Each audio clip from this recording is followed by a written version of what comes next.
Tu veux que ta com shine autant que ton expertise? Bienvenue dans Shyline, le podcast des stratégies digitales pour illuminer ton business. Je suis Anaïs, fondatrice de l'agence Mon Compagnie, et je suis là pour t'aider à faire briller ton business grâce à des stratégies de communication efficaces et personnalisables. Pour en arriver là où j'en suis aujourd'hui, j'ai dû apprendre, tester, expérimenter. Et aujourd'hui, j'accompagne des entrepreneurs comme toi dans la co-création de leur stratégie de com sur mesure. Shyline, c'est ta safe place, un espace où on parle communication, création de contenu, entrepreneuriat et mindset, sans filtre et sans bullshit. Des conseils actionnables, des stratégies testées et approuvées et surtout, une bonne dose d'inspiration pour t'aider à développer ta com et ton business pour attirer plus de clients. Pense à t'abonner et à mettre 5 étoiles pour me soutenir si cet épisode te plaît. Allez, je te laisse découvrir ton épisode. Tu le sais, pour attirer des clients grâce aux réseaux sociaux, la régularité est la clé. Mais soyons honnêtes, c'est souvent le plus gros challenge. Un jour t'es inspiré et tu postes 3 fois dans la semaine suivante plus rien, et au bout d'un moment tu culpabilises de ne pas être constant. Le vrai problème, ce n'est pas que tu es pas organisé ou pas discipliné, c'est que tu n'as pas encore les bons outils et les bonnes habitudes pour créer du contenu avec régularité et clarté. Dans cet épisode, je te donne mes meilleurs conseils pour ne plus jamais manquer d'idées et créer du contenu de manière régulière sans t'épuiser. C'est parti. Premièrement, il faut comprendre pourquoi tu n'es pas régulier. Donc avant de parler de méthode, on va parler de mindset. Parce que souvent, le manque de régularité, c'est un symptôme. Tu ne manques peut-être pas de régularité parce que tu veux faire des contenus parfaits à chaque fois. Perfectionnisme égale paralysie. Tu n'as pas de plan clair, donc tu improvises. Et ça fatigue. Tu ne sais pas quoi dire, tu ne sais pas à qui t'adresser, tu penses que tu dois être spontané, alors tu attends l'inspiration. Mais laisse-moi te dire, la régularité, ça se planifie. Et c'est justement ce qui va te libérer de la charge mentale. Dans un second temps, tu vas construire un système, mais pas un système qui va être trop rigide. Parce qu'il va falloir laisser place un peu aussi à la spontanéité, à l'authenticité, etc. Et si tu te crées un planning édito, du coup, trop figé, ça risque de te frustrer et donc tu ne prendras plus de plaisir à créer ton contenu. Tu as besoin d'un système qui va être souple, mais quand même structuré, qui va te permettre de savoir quoi publier, quand le publier, et de tout le temps avoir une banque d'idées sous la main à tout moment. Donc la première étape, c'est d'identifier tes 3 à 5 piliers de contenu. Par exemple, ça peut être le storytelling, le mindset, l'expertise, l'éducation et des coulisses, par exemple. Et chaque idée de contenu doit entrer dans un de ces piliers. C'est-à-dire quand tu vas réfléchir à ton planning édito et au contenu que tu vas créer, il faut que ton contenu rentre dans tes 3 à 5 piliers de contenu. La deuxième étape, ça va être de créer une banque d'idées. Donc là, tu ouvres une note sur ton iPhone, tu ouvres un carnet, tu ouvres Notion, ce que tu veux, et à chaque fois qu'une idée te vient, tu la notes. J'en ai déjà parlé ici sur le podcast et dans ma série Time to Shine sur Instagram.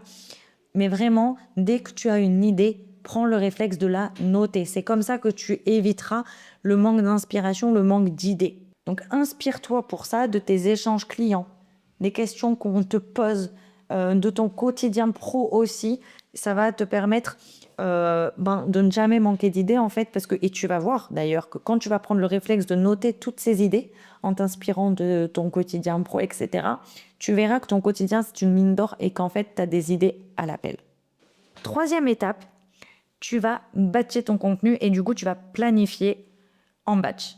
En gros, une fois par semaine ou une fois par mois, tu vas créer ton contenu d'un coup, donc c'est ce qu'on appelle le batching.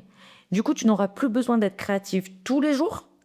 Donc, tu vas gagner en fluidité et aussi en régularité puisque du coup, en une fois, tu vas tout créer pour tout planifier et ensuite, tu es débarrassé pour le reste de ta semaine ou le reste de ton mois. Après, c'est toi qui vois si tu le fais chaque semaine, si tu le fais tous les 15 jours ou si tu le fais au mois. Troisième point, les sources inépuisables d'inspiration. Tu penses que tu n'as plus rien à dire ou encore que tout a déjà été dit, par exemple, mais voici quelques idées quand même qui marchent à tous les coups, je t'assure. Les questions fréquentes que te posent tes clients.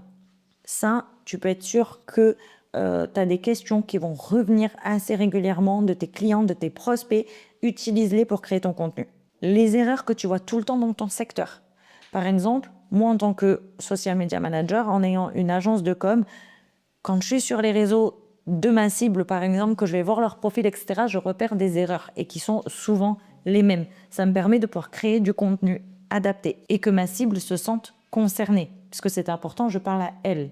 Les croyances que tu veux déconstruire. Il y a peut-être des mythes dans ton secteur d'activité que tu aimerais abattre parce que c'est pas la réalité, etc. Et tu as ton point de vue là-dessus, joue là-dessus justement et parle-en en toute honnêteté, en toute transparence avec ton audience. Donc justement, ça en vient au deuxième point, c'est lié, c'est un avis ou un point de vue que tu assumes. Même s'il est clivant, et je dirais même surtout s'il est clivant, utilise-le pour créer du contenu, ça va ouvrir des débats, ça va te permettre d'avoir aussi pas mal d'interactions et donc de booster ton contenu. Donc ça, c'est plutôt cool pour ta visibilité. Des coulisses, du behind the scene, de ton quotidien d'entrepreneur. Ça va permettre aussi à ton audience d'être en immersion avec toi. Une success story ou un retour client, ça peut aussi être utile quand tu n'as pas d'idée de contenu, etc. Tu balances un témoignage client, tu fais une étude de cas client, etc. Tu peux aussi, et là pour le coup ça va être plus du personal branding, du storytelling, ça va être aussi de pouvoir partager une leçon que tu as tirée d'une galère ou d'un échec. Et comment tu as réussi à surmonter ça, comment tu l'as vécu, etc. Dis-toi une chose, je te l'ai dit juste avant et je te le redis, ta vie pro c'est une mine d'or de contenu, il suffit juste d'ouvrir les yeux dessus et de prendre le réflexe de noter dès qu'une idée te vient. Enfin, il faut que tu rendes ta création de contenu beaucoup plus fun. Si tu te forces à créer dans un format qui ne te ressemble pas, tu vas vite abandonner. Par exemple, si tu n'es pas à l'aise avec la vidéo et que tu te forces à faire des vidéos parce que tu sais que c'est ce qui est mis en avant par les algorithmes, etc., déjà, ça va se ressentir que tu te forces. Donc, les gens vont moins bien connecter avec toi parce que tu vas retranscrire une personnalité qui n'est pas forcément la tienne. Et en plus de ça, au bout d'une ou deux vidéos, tu vas lâcher l'affaire et du coup, tu seras plus régulière et tu vas tout lâcher. Donc, c'est pas le but. Pour ça, moi, ce que je te conseille, c'est vraiment de créer au naturel. Donc, tu adores parler, tu adores te montrer, fais des réels face cam, des stories, etc. Au contraire, tu préfères écrire, fais des posts LinkedIn ou des carousels. Et tu verras qu'en faisant vraiment ce que tu kiffes, la régularité deviendra beaucoup plus facile. Et alors, que faire si tu as un blanc, si tu as un manque d'idées un jour ?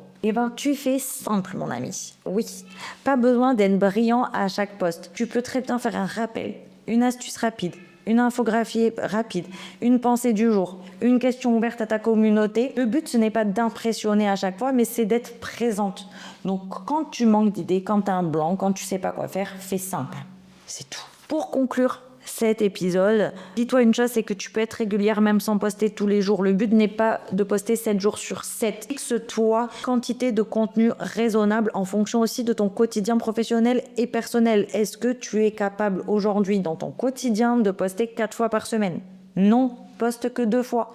Ne t'impose pas des choses que tu ne pourras pas tenir sur le long terme. La régularité, c'est être là chaque semaine de manière cohérente, intentionnelle, engageante, avec un bon système, une banque d'idées et du fun dans ta création. Tu vas voir que tu vas publier avec régularité, sans stress, et que ton audience va enfin te suivre, te faire confiance et acheter. C'est vraiment un cercle. Il faut que tu réunisses tous ces points. Alors, est-ce qu'aujourd'hui tu es prête à reprendre le pouvoir sur ta création de contenu ? Moi, je te laisse ici. Je te dis à la semaine prochaine pour un nouvel épisode du podcast Shineline.